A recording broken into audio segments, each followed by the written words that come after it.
एक बार बुद्ध के समय में घने जंगल में बसा एक छोटा सा गांव था जो अपने अजीब और रहस्यमय तरीकों के लिए जाना जाता था।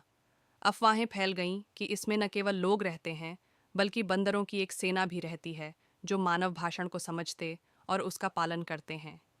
कुछ लोगों ने तो यहाँ तक कहा कि यह गांव शापित है और इसमें प्रवेश करने वाला कोई भी व्यक्ति कभी बाहर नहीं जा सकता। एक दिन आदि नाम का एक युवा लड़का जंगल में खेलते हुए गलती से इस गांव में पहुंच गया। आदि जिज्ञासु और निडर था। वह अक्सर जंगली जंगलों का पता लगाने के लिए अपने घर से दूर चला जाता था।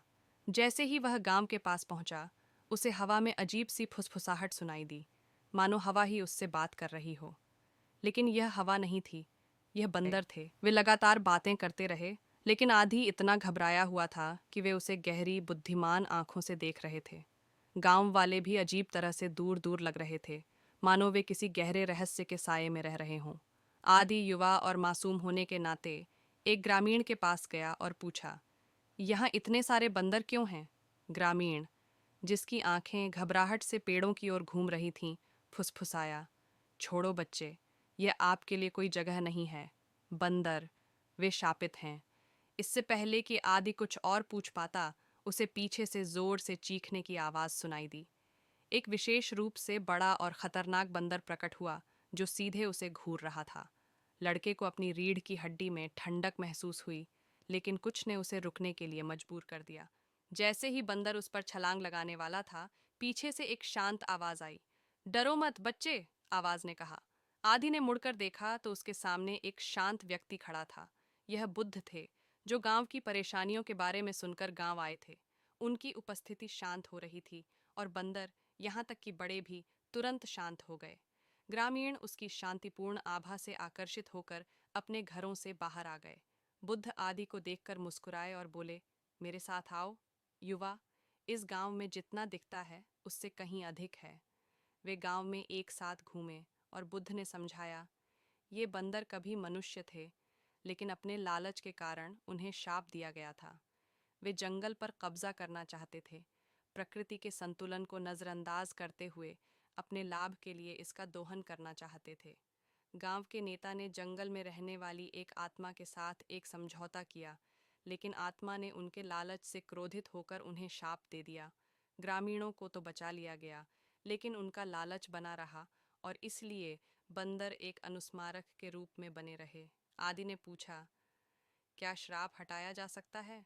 बुद्ध ने बंदरों की ओर देखा, जो अब चुपचाप उन्हें देख रहे थे। लालच और पीड़ा जैसे अभिशाप आसानी से दूर नहीं होते, लेकिन आशा हमेशा बनी रहती है, क्योंकि यदि सभी प्राणी चाहें तो वे बदल सकते हैं। अचानक पहले से बड़ा बंदर बुद्ध और आदि के सामने कूद गया। वह जोर से चिल्लाया और उनके चारों ओर चक्कर लगाने लगा, मानो बुद्ध के शब्दों को चुनौती दे रहा हो। गांव वाले डर के मारे हाँफने लगे, लेकिन बुद्ध शांत रहे। उसने अपना हाथ उठाया और बंदर रुक गया।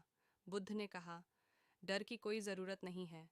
इसी को सबसे अधिक कष्ट हुआ है, क्योंकि वह कभी गांव का नेता था। उसका लालच सबसे बड़ा था और इसलिए उसका अभिशाप भी सबसे भारी था। बंदर ने बुद्ध को गहरी, उदास आंखों से देखा और उस क्षण आदि के मन में प्राणी के प्रति दया की लहर जाग उठी।